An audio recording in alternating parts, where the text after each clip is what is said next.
If you've lost your Wise card or think someone might be using it, don't worry, you can freeze it instantly right inside the Wise app. Here's exactly how to do it.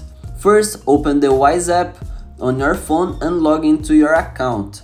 Next, go to the card tab. This is where you'll manage your Wise debit card settings.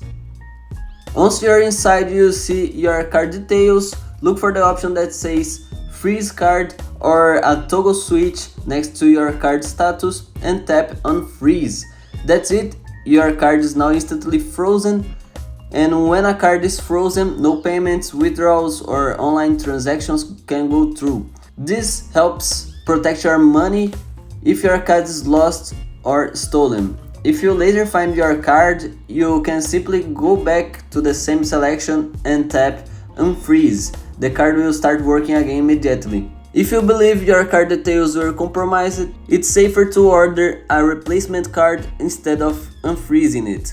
And that's how you freeze your Wise card instantly using the app. If this video helped, make sure to like and subscribe to Learn Mode Lab.